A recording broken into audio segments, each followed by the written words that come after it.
Hello दोस्तों, कैसे हैं आप सब। आई होप आप लोग अच्छे होंगे। आज हम देखेंगे एनटीसी सर्किट के बारे में। मोबाइल में जो एनटीसी सर्किट यूज़ किया जाता है वह एनटीसी सर्किट किस तरह से काम करता है। तो यहाँ पर हम आपके लिए एक एनटीसी जो है लेकर आए हैं। यहाँ पे बोर्ड में जो लगा हुआ एनटीसी कंपोनेंट होता है, उस एनटीसी कंपोनेंट को मल्टीमीटर के दोनों वायर से हमने इसको जम्पर कर लिया है। किस तरह से हम इसको एक बार प्रैक्टिकली देखते हैं कि ये किस तरह से काम करता है। यहाँ पे एनटीसी दिख रहा है आपको, इसमें एक साइड हमने मल्टीमीटर के वायर से इसको जंपर कर लिया है और दूसरे साइड मल्टीमीटर के वायर से हमने इसको दूसरे साइड जोड़ देना है। तो दूसरे साइड हम इसके जंपर को कर लेते हैं, फिर आपको मल्टीमीटर में दिखाते हैं इसकी वैल्यू कितनी है, इस एनटीसी की वैल्यू कितनी है। ये एक एनटीसी कंपोनेंट है।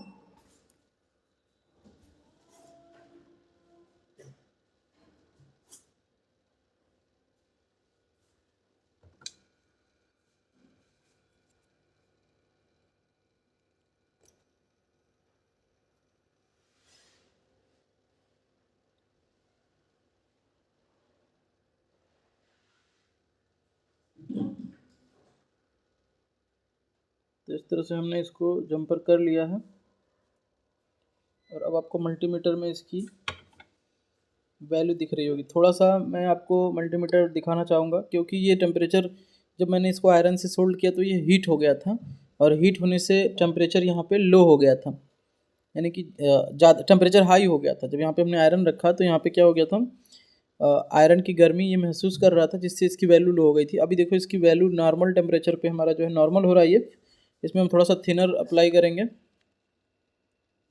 अब देखो इसकी वैल्यू कितनी हो गई, 85 के समथिंग किलो ओम्स में है ये, ठीक है।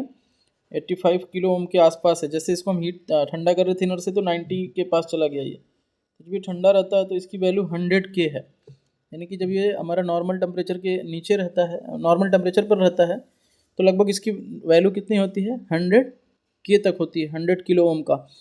और जैसे ही बोर्ड में हीट, यानी जैसे ही बोर्ड में गर्मी होती है, बोर्ड हीट होता है मोबाइल का, तो इसको हम थोड़ा थोड़ा थिनर से थिनर को हम असेंबली से हल्का हल्का क्या करते हैं यहाँ पे इसको सुखाते हैं।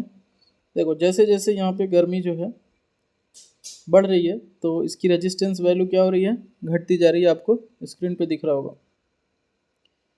जैसे जैसे इसको गर्मी महसूस हो रहा है इसकी रेजिस्टेंस वैल्यू बढ़ती जा रही है, दिख रहा है यहाँ पे। तो इसकी रेजिस्टेंस वैल्यू बढ़ क्यों रही है, क्योंकि यहाँ पे जो है हम ब्लोअर से गर्म हवा जो है इस पर फ्लो कर रहे हैं। तो इस तरह से आप देख सकते हो कि इसकी जो है रेजिस्टेंस वैल्यू जो है कितना कम हो गया। यहाँ पे देखो 29, 30 ऐसा हो गया है, 30 किलो ओम के आसपास चला गया, 32 किलो ओम के आसपास चला गया। इसकी वैल्यू और ज़्यादा घटेगी अभी।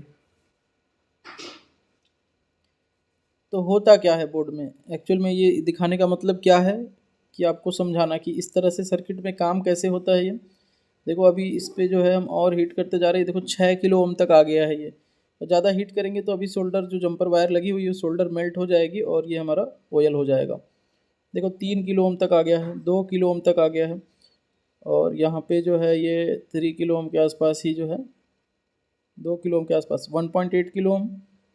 और ये देखते हैं कहाँ तक जाता है और ये कब ऑयल हो जाता है।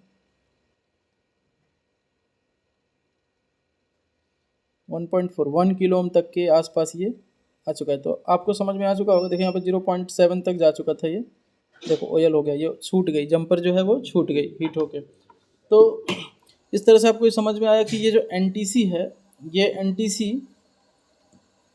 हमारा जब हीट हो रहा है बोर्ड, जब बोर्ड हीट हो रहा है तो ये एनटीसी जो है इसकी वैल्यू क्या हो रही है, कम हो रही है। जब बोर्ड हीट हो रहा है तो इस एनटीसी की वैल्यू क्या हो रही है, कम हो रही है। ये जो एनटीसी लगा हुआ है सर्किट में इसकी वैल्यू 100 ओम है नॉर्मल टेम्परेचर पर, नॉर्मल टेम्प पर 100 के है। तो ये 80 के अप्रॉक्स होता है रूम टेम्परेचर पर, क्योंकि हमारा जो एटमॉस्फेयर टेम्परेचर होता है लगभग 27 डिग्री सेल्सियस के आसपास, तो इस पर इतना होता है हमारा 80 के आसपास। लेकिन जैसे ही गर्मी बढ़ेगी, बोर्ड की हीटिंग बढ़ेगी, बोर्ड जब गर्म होगा तो हो सकता है बोर्ड में कोई आईसी गर्म हो रही हो सकता है बोर्ड में कोई चार्जिंग आईसी गर्म हो रही हो सकता है बोर्ड में कोई अदर सेक्शन में हीटिंग हो रहा हो। तो जैसे ही बोर्ड की हीटिंग को ये सेंस करेगा थर्मिस्टर, हल्की सी भी हीटिंग चेंज होगी बोर्ड की, तो थर्मिस्टर जो थर्मिस्टर लगा हुआ है या डिवाइडर सर्किट की तरह, जब ये सेंस करेगा तो इसकी रेजिस्टेंस वैल्यू क्या होगी, ड्रॉप होगी। इसकी रेजिस्टेंस वैल्यू 80 से नीचे आना शुरू करेगा, 60, 50, 40 और 20, ऐसा 10। तो इस तरह से इसकी वैल्यू घटती चली जाएगी। और जब हमारा पता है हमको ये एक डिवाइडर सर्किट है और यहाँ पे ये R1 है और ये R2 है, और जो डिवाइडर सर्किट में R2 की वैल्यू कम होती है तो डिवाइडर सर्किट का ये जो 1.8 वोल्ट है ये आगे जब आउट करके इधर CPU में या फिर जो भी IC है, चार्जिंग IC है या फिर CPU है, जहाँ पे भी ये NTC का सेक्शन दिया गया है, तो उसमें जो ये वोल्टेज जाएगी, अगर डिवाइडर सर्किट के फॉर्मूले से हम इसको अप्लाई करें तो जब ये 80 के था तो इसमें वोल्टेज जो थी वो थोड़ी अधिक थी। जैसे 60 हुआ तो वोल्टेज और कम हो गई, 30 हुआ तो और कम हो गई, 10 के हो गया तो और कम हो। तो हम दो इस कंडीशन में इसको चेक करके दिखाते हैं आपको डिवाइडर सर्किट के फॉर्मूले से। वी आउट, यहाँ जो आउट होगा वी आउट होंगे, बोलेंगे इसको V out equal to V in into R2 upon R1 plus R2, यही फॉर्मूला लगता है। वी इन में हमारा यहाँ पे कितना वोल्टेज इन हो रहा है, 1.8 वोल्टेज, और R2 की वैल्यू हम 80 के रख लेते हैं और दोनों को ऐड कर देते हैं। तो हमारा यहाँ पे 100 प्लस 80 यानी 180। तो यहाँ पे 0 से 0 कैंसिल, और अगर हम इनको कैलकुलेट करते हैं तो हमारा 18 इंटू 8 और नीचे क्या है, तो यहाँ पे हम ऊपर नीचे 10 से मल्टीप्लाई कर सकते थे। यहाँ पे हम 0 कैंसिल ना करने के बजाय 10 से मल्टीप्लाई करते तो ऊपर क्या हो जाता है हमारा 18 गुणे 8 हो जाएगा और नीचे क्या हो जाएगा 180 रहेगा। तो अगर हम 18 गुणे 8 करके 180 से भाग दे दें उसमें तो क्या आएगा देख लेते हैं। 18 इंटू 8 144 और अपॉन 180, 144 अपॉन 180 अगर करते हैं तो यहाँ पे हमें जो है 0.8 वोल्टेज जो है मिलनी चाहिए थी नॉर्मल पे। यहाँ पे 0.8 वोल्टेज मिलनी चाहिए थी। ये 0.8 वोल्ट इसकी 80 पर थी। जैसे ही टेम्परेचर बढ़ेगा बोर्ड का तो इसकी रेजिस्टेंस वैल्यू घटेगी। 60 होगा तो ये वोल्टेज भी क्या होगा, कम होगा। ऐसे ही 40 होगा, ये वोल्टेज और कम होगा। देखते हैं जब ये 10 हो जाएगा तो वोल्टेज कितना कम हो जाएगा।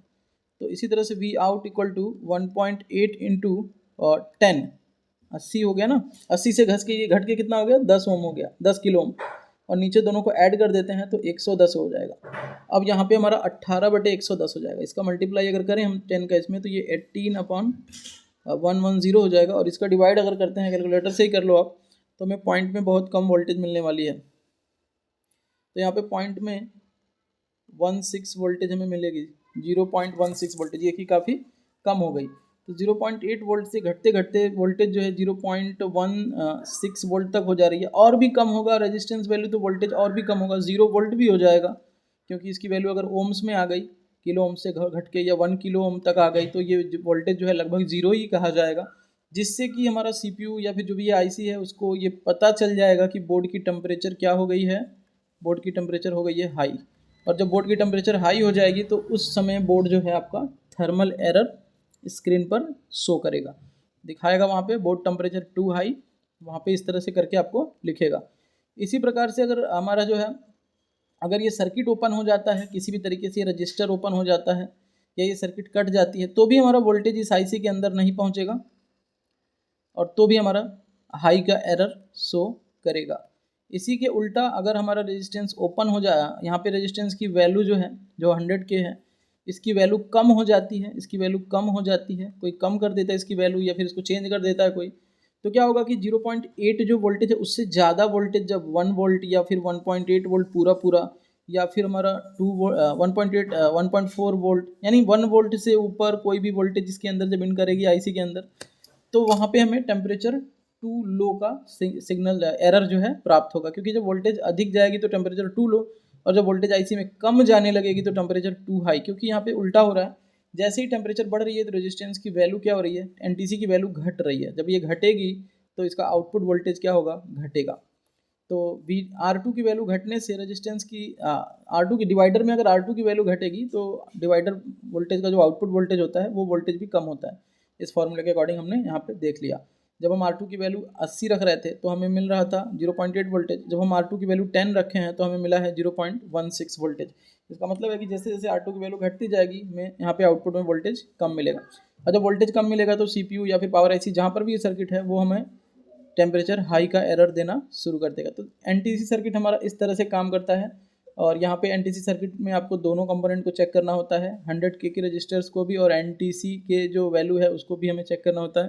तो इस तरह से आप चेक कर सकते हो एनटीसी सर्किट में थर्मल एरर को। आई होप कि आपको ये वीडियो समझ में आया होगा। अगर वीडियो अच्छा लगता है तो वीडियो को लाइक कर दें, चैनल पर नए हैं चैनल को सब्सक्राइब कर लें और बेल आइकन प्रेस कर दें ताकि आने वाली वीडियो का नोटिफिकेशन आपको टाइम टू टाइम मिलता रहे।